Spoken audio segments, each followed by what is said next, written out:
In March 1945, the 17th Indian Division captured the vital strong point of McTilla in central Burma, 80 miles inside Japanese-held territory. It fell only after some of the bloodiest fighting of the war, the enemy garrison having to be killed almost to a man. In the hospital, more than 100 Japanese wounded committed suicide rather than be taken prisoner.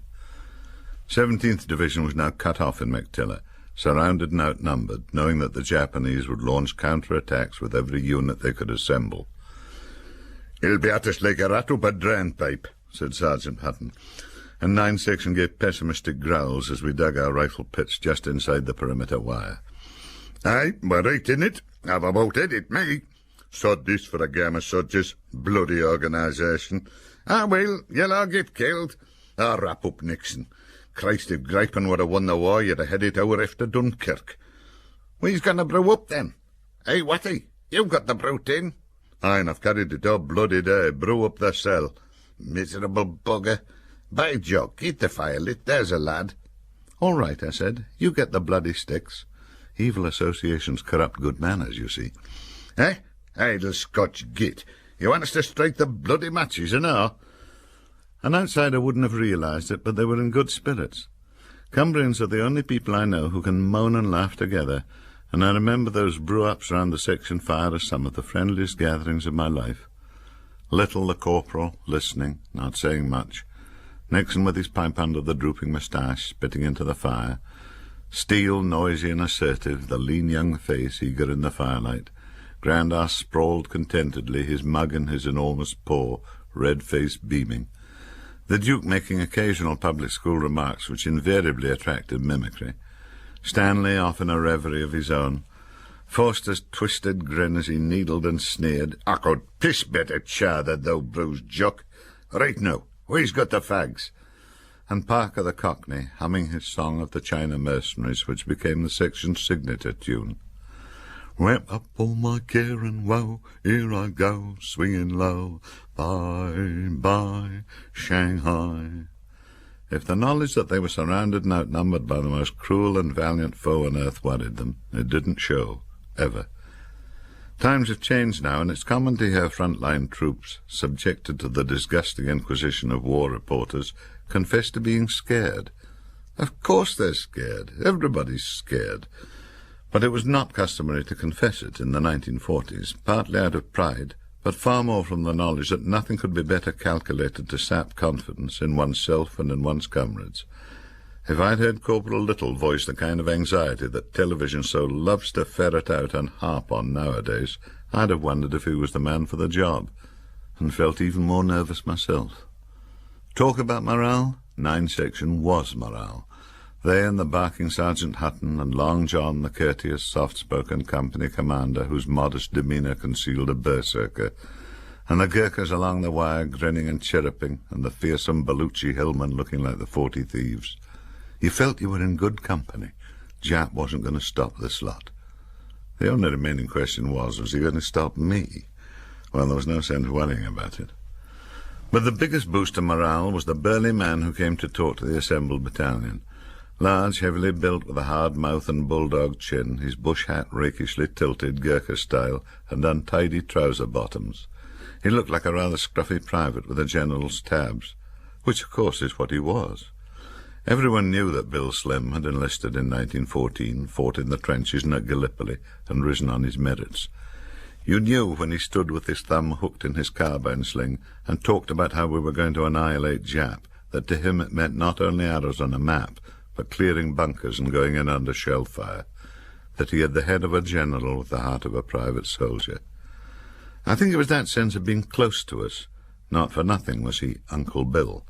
That was his great gift. He thought, he knew, at our level. It was that and the sheer certainty built into every line of him that gave 14th Army its overwhelming confidence. What he promised, that he would surely do, and it all came true. Perhaps the most revealing story about Slim and what his army thought of him tells how he was addressing another unit preparing to go into action.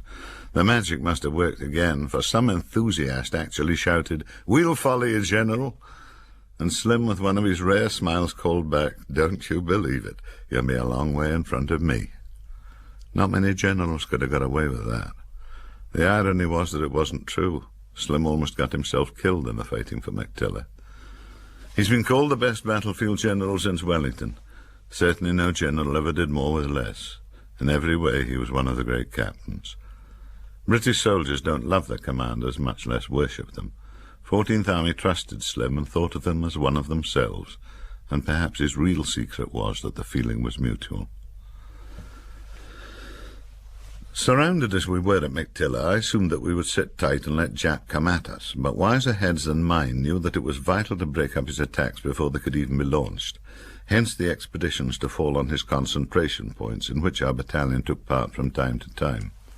But mostly we were on what was called static defence, guarding the wire, patrolling by night and day, and manning OPs, observation posts, which consisted of 2 men lying doggo outside the wire from dusk to dawn to give early warning of enemy attacks. If Jap came in by night, he let him go past your OP and then fired a very pistol, after which it was advisable to leave the OP at speed, since the flare was a certain giveaway of your position.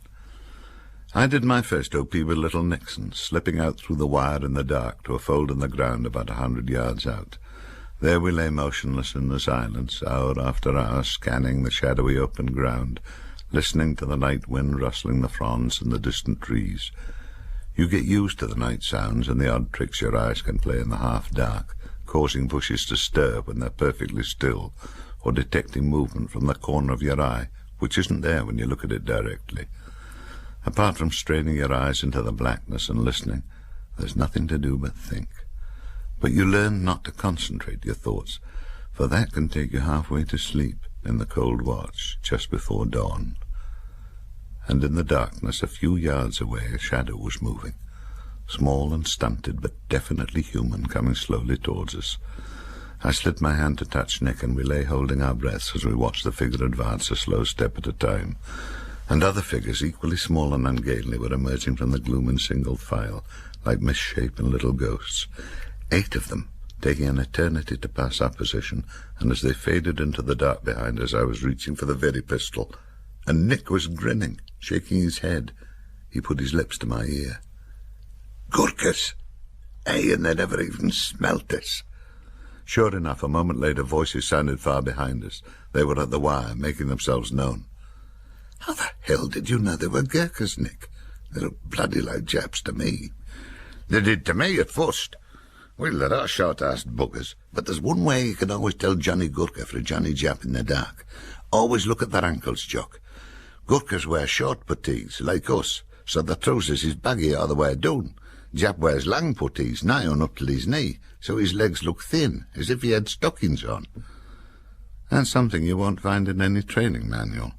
But then little Nick was what the Constable of France would have called a very valiant, expert gentleman. It almost cost him his life a few nights later.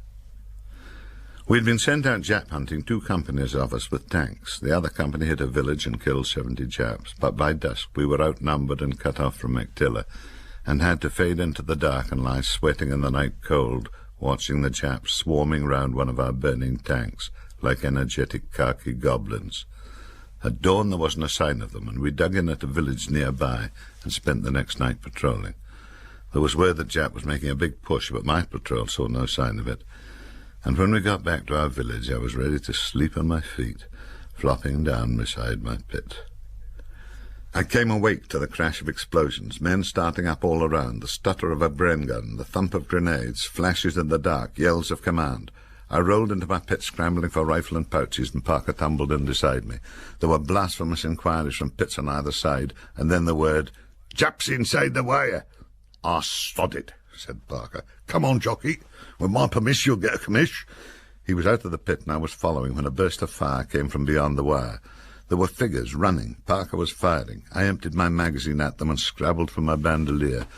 Parker had vanished, but another figure, short and crouched and furtive, was silhouetted against the night sky before my pit, and I froze, for he seemed to be wearing knickerbockers tight beneath the knee.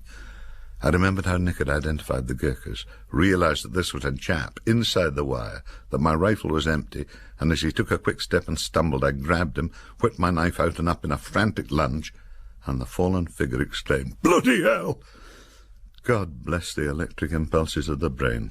I couldn't stop the thrust, but I opened my fingers, the knife fell, and my open hand hit him in the kidneys. He yelped and fell into the pit. "Nick, what the hell are you on?" "Jock, you bloody ruined us." I let him go, found my bandolier and jammed in fresh clips. The shooting had redoubled, mortars were thumping away, and Hutton was striding towards us out of the dark. "Get in your pitch! Watch the wire! They're all over the bloody place!" Suddenly Stanley was beside me, grabbing my shoulder. "Where's Wells?" he shouted.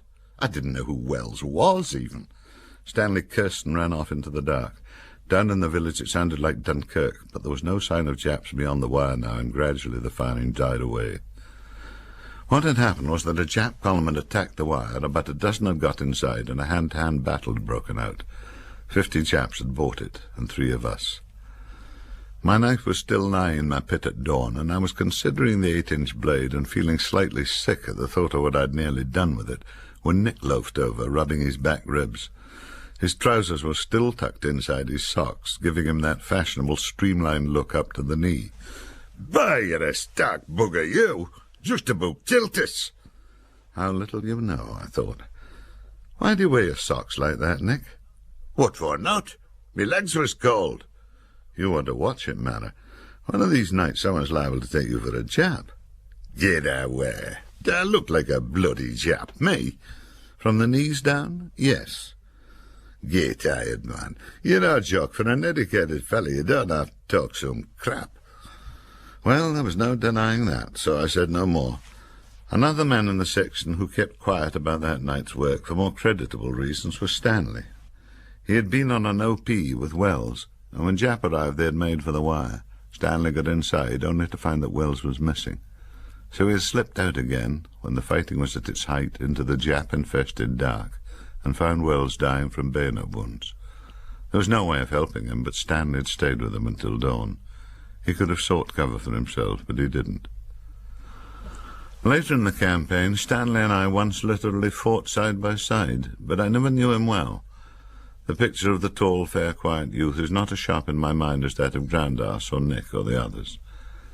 But whenever I hear the word hero loosely used, as it so often is of professional athletes or celebrities, or people who may have done no more than wear uniform for a while, I think of Stanley going back into the dark.